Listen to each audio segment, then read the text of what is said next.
So what 12 years of sales has taught me? I won major deals. I lost some opportunities I didn't want to, and I've had my share of rejection, but I've also exceeded goals that I never thought that I could.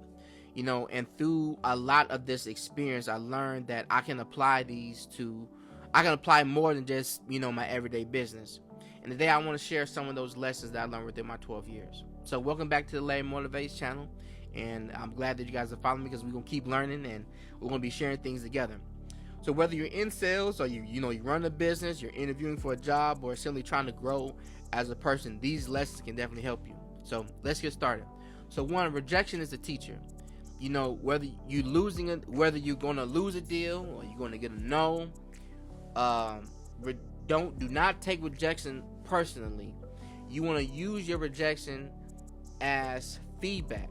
So you done went through your sales cycle, right? You done called, got in contact, talked to the secretary, finally got in touch with the decision maker, had multiple appointments with the decision maker, gave them a quote from the questions that you asked them on what their needs are. You found out that you have a product or a service that might align with them. You pitched them, you presented them, and long story short, you didn't get the sale. Hey, that's fine. One, you learn about the industry, right? You learn on how you need to go about handling the business.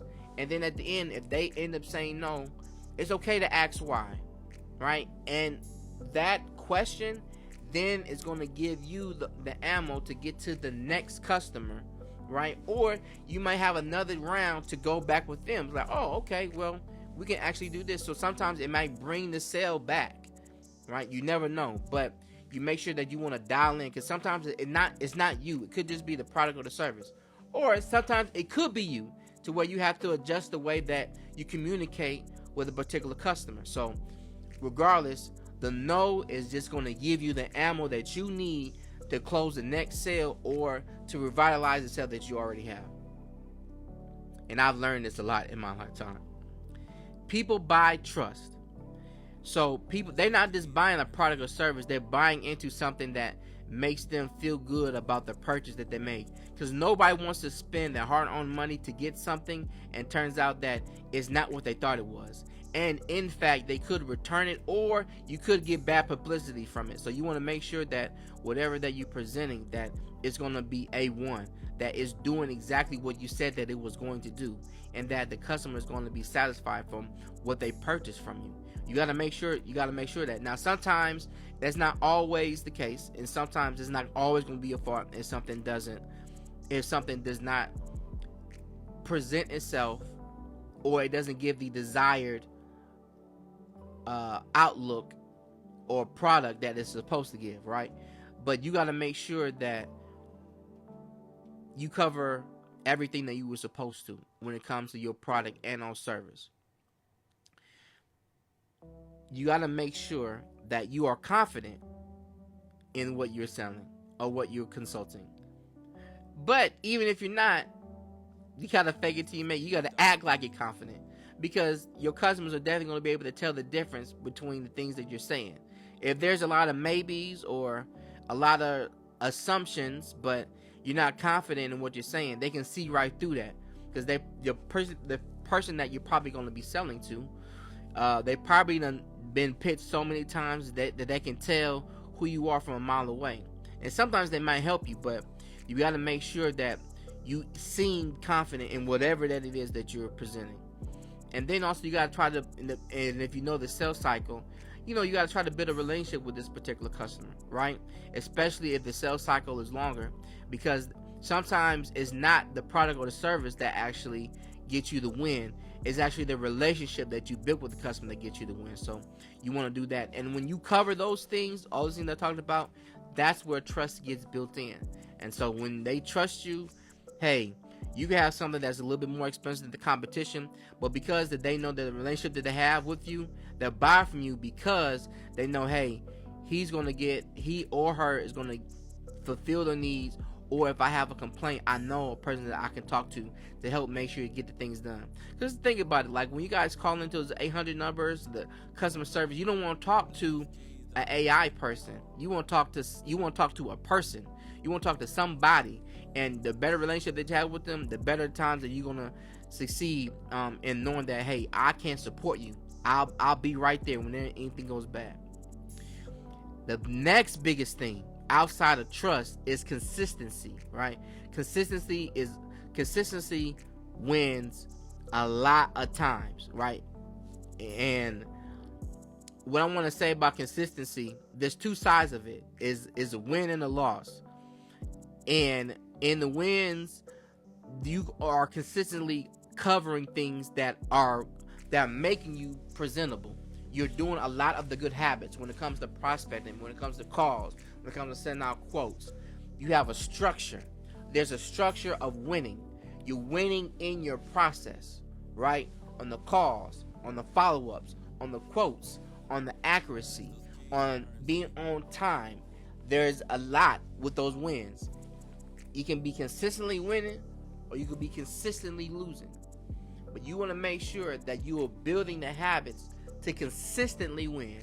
And even when you get those no's, you go, you ask the question on why you did not win, whatever, and then you take that information and then you plug it back into your process. So now the next time something like that comes around, you have a higher chance of winning. Because sales is all about numbers. It's all about putting that work in. Because sometimes you're not always gonna win, right? Sometimes you might get more no's than yeses, but those yeses still count. So you want to make sure that what we call, you want to keep putting in that ammo. You want to keep loading up. So you make sure that when you get that person right in front of you, hey, I remember this from last time. I'm not going to do that again. And it's going to help you improve. It's going to help you improve on. It's going to help you improve on everything that's on the table. Being punctual, being on time, understanding the industry language, understanding how to present, understanding on how to give a quote, understanding the whole cycle within itself. That's going to make you a winner. But you got to be consistent on learning. You got to be consistent with improving. You got to be consistent on those things, because if one thing fails, it's going to be a domino effect. There's a domino effect with good, it's a domino effect with bad. Just saying.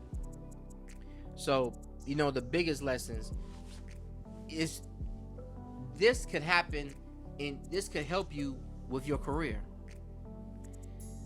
Whether your title changes or not, your skills are going to stay with you. Everything that you built up in this particular industry, you can apply that to multiple industries. The thing that changes is going to be the language. It's going to be the industry. But for the most part, in sales, a lot of the habits that you build, all of those are going to be the same. You just gotta tweak them. That's it. A phone is different. A phone is going to be different than a laptop. It's going to be different than an air conditioner. It's going to be different than a furnace. It's going to be different than a toilet. It's going to be different than a house and a wood. There's so many industries when it comes to sales, but what doesn't change is prospecting. That don't change. Calls, letting people know that you're there. What doesn't change is industry language. Everybody got different definitions. That don't change. What doesn't change is customer service. What doesn't change is sending out quotes. What doesn't change is punctuality. What doesn't change is learning how to talk to somebody respectful. What doesn't change is knowing the needs and wants of your customer and make sure that you align your product or service with them. So, if you're trying to grow your career and start a business, or simply becoming more valuable, keep learning. Your skills will open doors that talents will never will. So keep subscribing to the Larry Motivates channel. I need you guys to comment on this video. I need your input. I need you guys to like it. I need you to share it with somebody who needs to hear this, because we're building this community together. And I also need you guys to follow me. This has been the Larry Motivates channel. Love you all. I'm going to be here How about you?